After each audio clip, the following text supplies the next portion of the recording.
మొత్తం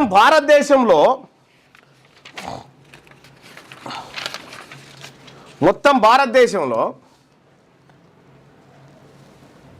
తెలంగాణ రాష్ట్రంలో ముస్లింల అక్షరాస్యత శాతం వచ్చేసి 76.9% ఉన్నది. ఇక భారతదేశంలో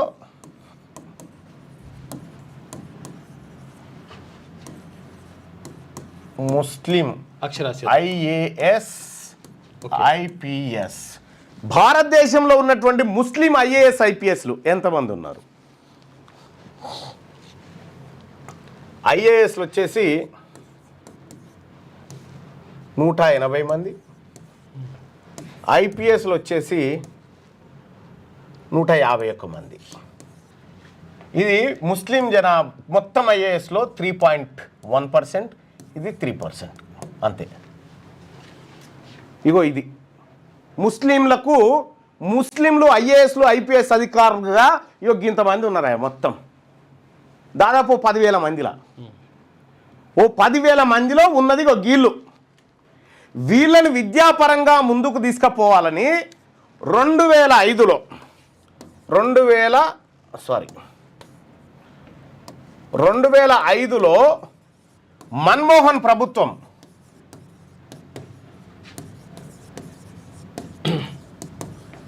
సచార్ కమిటీని ఏర్పాటు చేసింది.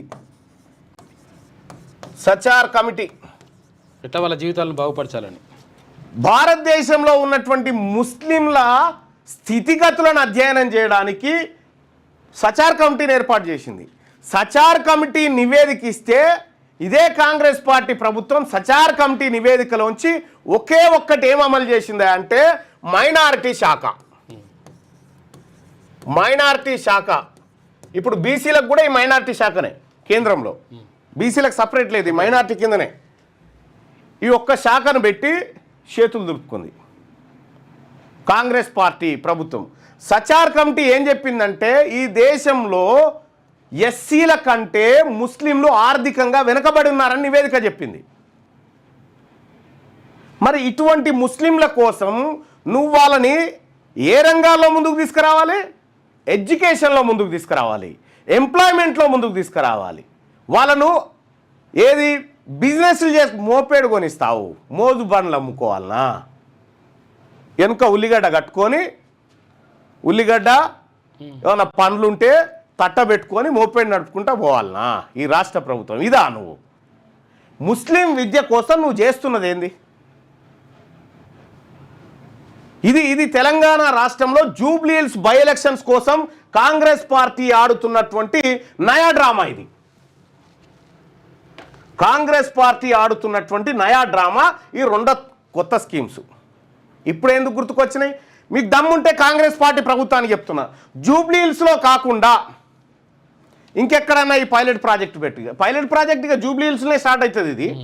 ఎందుకంటే జూబ్లీ హిల్స్ ఎలక్షన్స్ కదా, పైలట్ ప్రాజెక్ట్ కింద ఇదే అంటారు.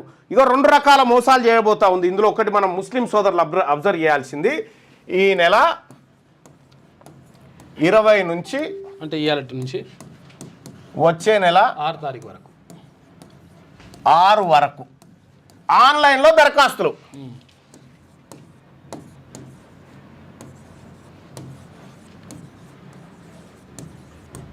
ఆన్లైన్లో దరఖాస్తులు ఇక కరెక్ట్గా ఇదే నెల, ఇది సెప్టెంబర్, నెక్స్ట్ అక్టోబర్ కదా. మాగంటి గోపీనాథ్ గారు ఎప్పుడు చనిపోయిండు?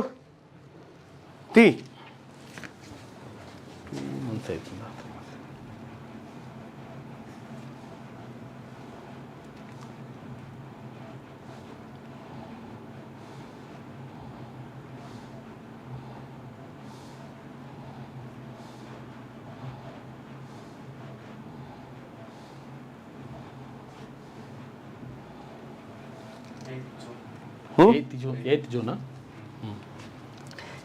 జూన్.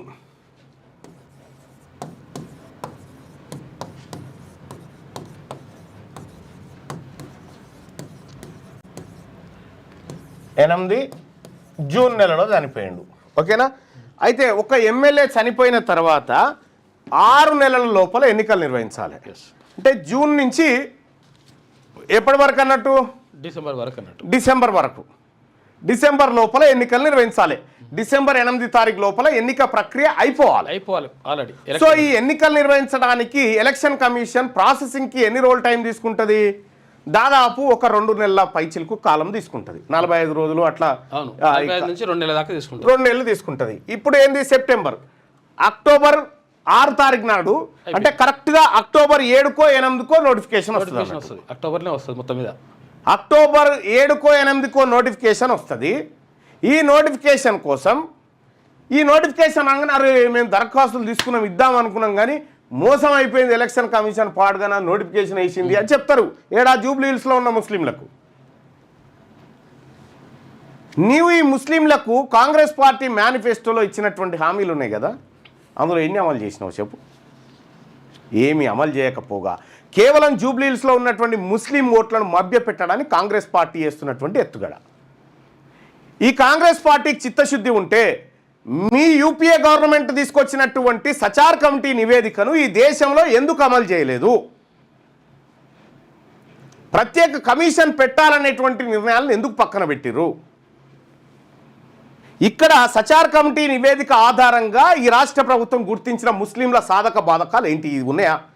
నువ్వు ఏమంటున్నావు? ఇక్కడ దరఖాస్తులు పెట్టుకో అన్నట. ఎవరు? ఒంటరి మహిళలు, దూదేకుల వాళ్ళు, వీళ్ళందరూ కూడా ఫకీర్లు దరఖాస్తులు పెట్టుకో అన్నట. మరి మొన్న 2025లోనే కదా ప్రతి మనిషి కులము, గోత్రము, నక్షత్రము, ఆదాయము అన్ని లెక్కలు నీ దగ్గర ఉన్నాయి కదా. అన్ని లెక్కలు, సమగ్ర కుటుంబ సర్వే లెక్కలు నీ టేబుల్ ముంగటనే ఉన్నాయి కదా. ఏ ముస్లిం ఒంటరి మహిళ, ఏ ముస్లింకు ఏం లేదు, ఏ ముస్లిం బతికెట్లుందో నీ టేబుల్ ముంగట లెక్క ఉంది కదా, లెక్క తీసి ఇవ్వచ్చు కదా. ఈ దరఖాస్తుల దుకాణం ఏంది? మళ్ళా ఈ దరఖాస్తుల దుకాణం ఏంది? నువ్వు మోసం చేయడానికి, నువ్వు బీసీ ముస్లింలను మోసం చేయడానికి ఈ డ్రామా ఆడతావు నువ్వు. ఇంకొకటి ఏమీ లేదు. అందుకోసమే ముస్లిం భాइयों बहनों, ये कांग्रेस पार्टी आपको और एक बार धोखा देने के लिए ये 2 स्कीम, क्या है वो स्कीम्स लेके आया? इंदिरम्मा మైనారిటీ महिला योजना, రేవంత్ అన్న కా సహారా మిస్కిన్ కే లియే కింద ఫకీర్ దూదేకుల వర్గాలకు మోపేళ్ళు అంటే లూనాలు. మీరు మోజు బండ్లు అమ్ముకోర్రి, మీరు మోజు బండ్లు పెట్టుకోర్రి, ఉల్లిగడ్డలు అమ్ముకోర్రి, పండ్లు అమ్ముకోర్రి, చెప్పుల షాపు కాడు ఉండుర్రి, పంచర్ షాపులు పెట్టుకోరు. ఇగో ఇది కాంగ్రెస్ పార్టీ విధానం. ఏ ఒక్క ముస్లిం కన్నా ఇక్కడ ఏది కొడంగల్ ఎత్తిపోతల పథకంలో ఒక ముస్లిం కాంట్రాక్టర్కి ఒక ప్యాకేజ్ ఇచ్చినావా? చూపెట్టు. ఒక ముస్లిం కాంట్రాక్టర్కి ఈ మన ప్రభుత్వ స్కీమ్లలో ఏ స్కీమ్లో అతని కాంట్రాక్ట్ ఇచ్చినావు? చూపెట్టు. ఒక ముస్లిం కాంట్రాక్టర్ని తయారు చేసినావా? కనీసం ముస్లిం మంత్రి లేడు. ముస్లిం మంత్రి లేనటువంటి ఏకైక ఇప్పుడు పెడతా ప్రభుత్వం మనది తెలంగాణ. ఈ విషయంలో ఇప్పుడు పెడతానంటు నిన్న ప్రకటించిండు ముస్లిం మంత్రిని పెడతాడు. ఇప్పుడు ఎందుకు? ఓట్లున్నాయి కదా, ఓట్లున్నాయి కాబట్టి పెడతానటువంటి డ్రామా ఇదంతా. ఏ నాటక్ నై చలేగా రేవంత్ జీ. అక్కడ కేసీఆర్ ఏమో మై షాద్ నగర్ మే ఇలాన్ కర్తా హూ, बीआरएस पार्टी एमपी को जिताए तो 4 महीने की अंदर ही 12% रिजर्वेशन अमल करके बताऊंगा, ये केसीआर का वायदा है, मैं वायदा पे पक्का रहूंगा అని ఆడ చెప్పి ఆయన 10 ఏళ్ళు అయిండు. 10 ఏళ్ల నుంచి వాళ్ళ రిజర్వేషన్ పెంచకపోగా ఉన్న వాళ్ళ జీవితాలను నాశనం చేసిండు. ఇప్పుడు ఈయన.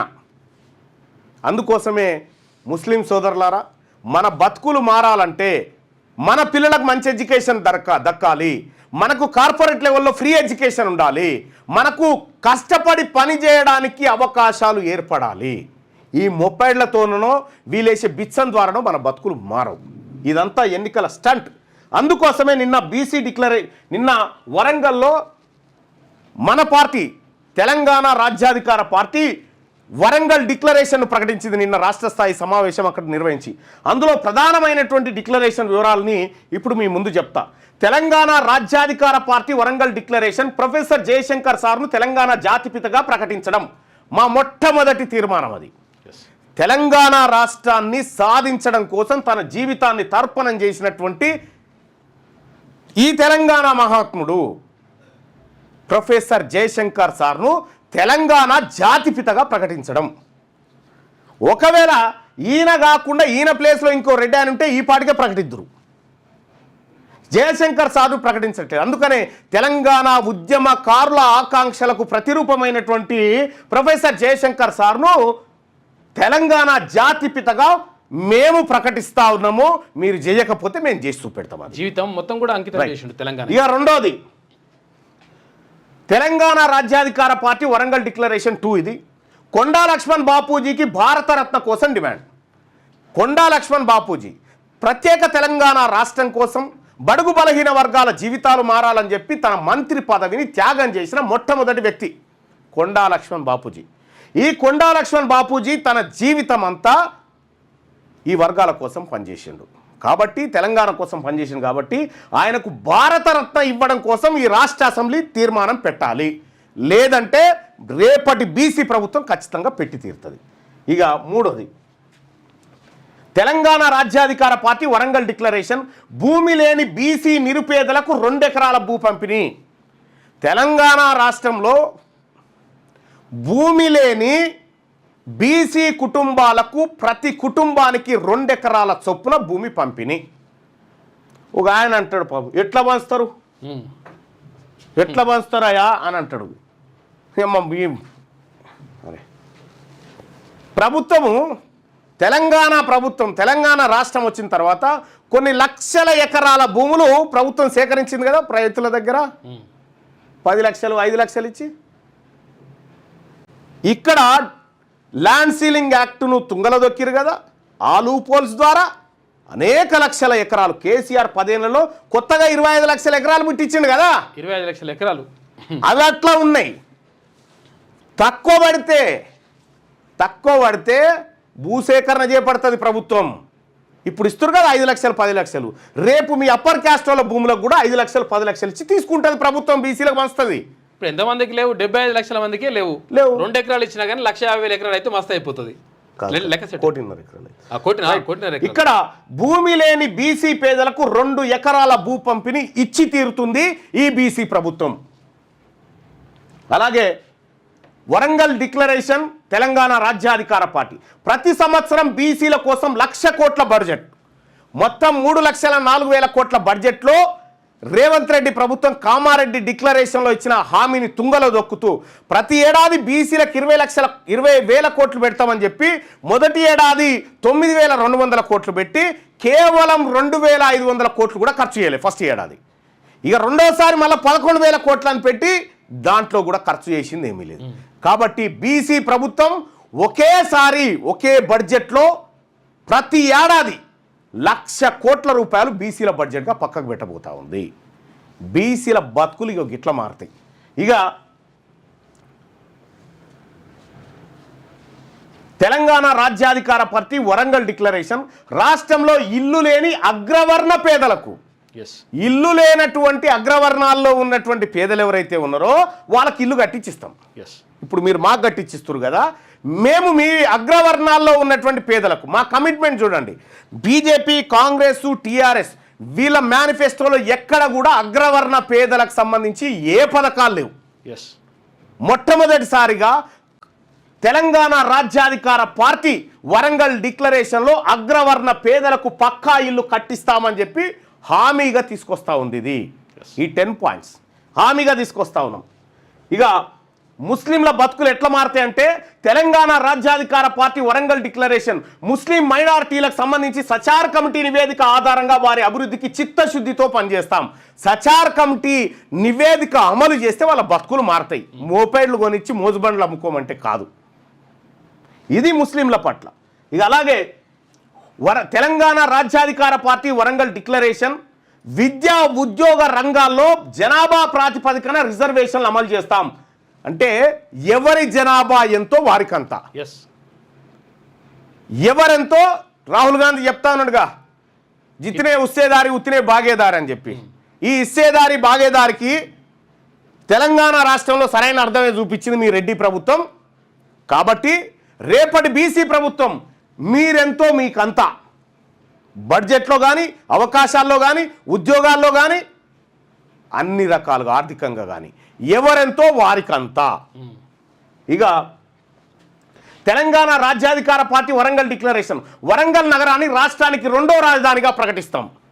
వరంగల్ పట్టణాన్ని కాకతీయులేలినటువంటి సామ్రాజ్యం ఏదైతే ఉందో ఈ వరంగల్లో ఉన్నటువంటి అద్భుతమైన చారిత్రకమైనటువంటి నేపథ్యం కలిగిన ఈ నగరాన్ని తెలంగాణ రాష్ట్రానికి 2వ రాజధానిగా ప్రకటించాలని నిన్న తీర్మానం చేయడం జరిగింది.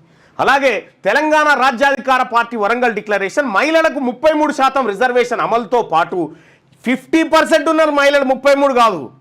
కాబట్టి మహిళలకు 50% వాటా దక్కడం కోసం పెంచడం కోసం శాయశక్తులా కృషి చేస్తాం.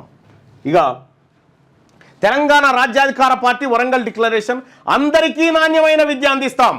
అందరికీ, అందులో అగ్రవర్ణాల పేదలు కూడా ఉంటారు. అందరికీ నాణ్యమైన విద్య, నాణ్యమైన వైద్యం అందరికీ ఫ్రీగా. ఇవి మా వరంగల్ డిక్లరేషన్లో. వీటి ద్వారా బతుకులు మారుతాయి. వీటి ద్వారా ప్రజల మంచి కోరుకున్న వాళ్ళం అవుతాం. కానీ ఎలక్షన్ల కోసం డ్రామాలాడి ఇక్కడ జూబ్లీ హిల్స్ ఎలక్షన్స్ కోసం ఈ జూబ్లీ హిల్స్ దరఖాస్తులను రేపు పొద్దుగాల ఫస్ట్ పరిశీలిస్తారు. ఎవరెవరి వచ్చినా ఎవడెవడు దరఖాస్తు పెట్టుకుని ఎవడెవడు ఇంట్రెస్ట్ ఉన్నానో ఆ డాటా తీసి కాల్ సెంటర్ తోటి మీకు వస్తుంది, మీరు రెడీగా ఉండండి, ఈ ఎలక్షన్ అయిపోగానే వేస్తామని ఫోన్లు చేయించి ఓట్ల కోసం అన్నట్టు ఈ డాటా డ్రామా అంతా.